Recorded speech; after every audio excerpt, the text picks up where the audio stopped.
What's up, everyone? I'm Charles, your new Friday guy. It's Charlie or Charles, not Chaz or Chuck. I'll be joining Lex here on Fridays. I'm stoked. These topics are going to be kind of different for me, but it'll be cool to kind of look back. I blog over at Charles Asher. You've probably seen some of my videos. If not, you probably don't have the internet. Then how are you watching this? So just a little bit about me before I go into the topic. Just real quick, kind of transition recap. I started socially transitioning in April 2004, so it's almost been 10 years. I started T in November of 2005, so I've been on T for 9 years. Then I had my chest surgery in December of 2006 with Dr. Fisher. So I'm 7 years post-op, and then this morning, actually, I had a consultation about a histo, and should be getting a histo in 4 to 6 weeks, which is awesome, but it's been 6 years of battling medical bureaucracy, doctors, whatnot. So that has been really tough. I've been trying to get a histo since May of 2008, so it's been a long time coming. So some of my interests are reading, photography, obviously I like videography, I like making videos, I skateboard a lot, I surf, I skim, I just like to be active and creative. So enough about me, let's just go on into the topic. When you're a pre-T and you don't have these kind of gender cues that people look for, such as like a beard or a deep voice, and you have to somewhat prove yourself to the world, or you look androgynous, or people can't tell your gender, that's a very uncomfortable time in your life, in anyone's life. And it can be really hard to advocate for yourself. Being 10 years into this, being comfortable with myself, I'm a lot more comfortable saying like, hey, that was uncool what you said, you know, like, don't ask me my birth name, or, you know, whatever it is. When I was pre-T, and in the early stages of T, I was not as good at advocating for myself. I was uncomfortable with it. I have a non-confrontational personality as it is, so I wasn't one that, you know, that would always correct people. I would just kind of let it slide, and I would feel like crap about it later. So being a decade into this and looking back, the advice I would give to my old self and people starting now, I would say, it has to be a balance.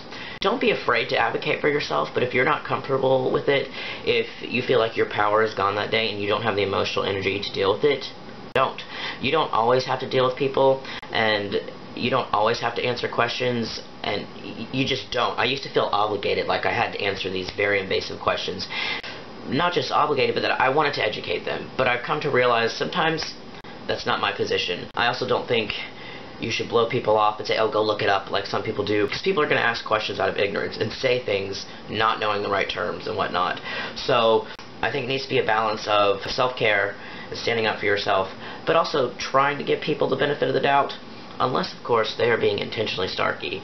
And I believe it was Theo said in another video, they said, you know, if someone's snarky to you, you can be snarky back. I am not very confrontational. You know, I like to avoid conflict. And I also don't like to make people feel bad. I always am probably extra sensitive about hurting people's feelings. So I used to not want to, say something snarky back, or I wouldn't say something mean if people kind of were questioning me. And I remember a very specific instance in college when I was pre-T. It was the summer of 2005. I was, in that very androgynous state, and I was checking my mail, the mailboxes in the dorm, and this group of sorority girls walked by. I'll never forget it. I'm just kind of going through my mail, and, you notice when eyes are on you, and they had stopped, and I noticed they were looking at me, and they were like, is that a boy or a girl? And, it made me feel like such complete shit. Looking back on it, I don't think there's anything I could have said to them. They didn't come up to me. It was from a distance. It just made me feel like crap.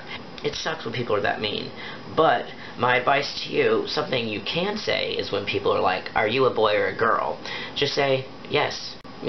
You're either one. You don't always have to explain yourself.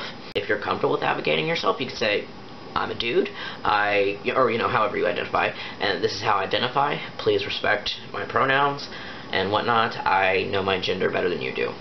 So when you get that question, you can just say simple yes, or you can explain, or you don't even have to say anything back at all, or you can ask them, like, are you a boy or a girl? Because I was unsure. Just kind of turn around like, what a weird question. And then dealing with looks. That's really hard when you feel like everyone's staring at you, when they can't figure you out, because people do get weirded out when they don't know, how to gender someone. And I've always been a little bit different and used to being looked at in a weird way, but it definitely feels crappy after a while to go out and to have that constantly be a thing. The only thing that has ever worked for me to get people not to look at me is to look right back at them and just stare at them, meet their eyes for a minute. Being back in the South, I get a lot of looks from like kind of good old boy types, you know, because I look queer. I present as very queer, and so I look like a lumbersexual that just got off the plane from Portland or San Francisco, which basically is what happened. So they're kind of like, you're not from around here, huh? And I get this kind of like queer harassment look. It's like they can just tell. So I still get these looks, not because I'm pretty, but because I look queer. So this kind of advice can apply to anyone kind of on the outside of the box. Really, people will look away if you meet them in the eye. They are not used to that. Sometimes people don't realize they're staring. I realize, like, they're like, oh shit, I was being rude.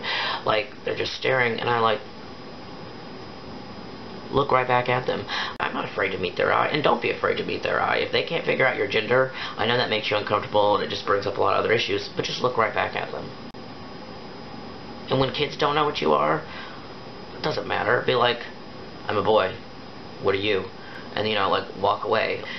It's annoying, and, you know, usually actually kids can actually be the coolest about gender. They're like, oh, okay, sometimes they just want to know, like, they're unsure because they're looking for gender cues that have been socio-culturally ingrained in them, so they might just be asking in an innocent way, like, are you a boy or a girl, because they want to know. Sometimes I wish people could be that forward, where they're like, you know, what pronoun do you prefer? It's pretty standard in San Francisco and Portland, and pretty much the West Coast, because I've had experience living on the West Coast and the East Coast. You go to a trans group, and not everyone identifies as FTM, and y'all state your pronoun preference. Because you don't know. You can meet someone that looks like me, but identifies as female. You just can never assume, and don't let it get to you what strangers think of you. I try to think of it as like you're only going to have a 30-second relationship. You're going to walk right by, and I'm not trying to dismiss things and say things will not be hurtful that they say, or when they stare at you, but you just got to realize, like, it's not you. It's them. It's society. And you don't have to explain yourself. You don't owe them anything. And when they ask if you're a boy or a girl, say, yes.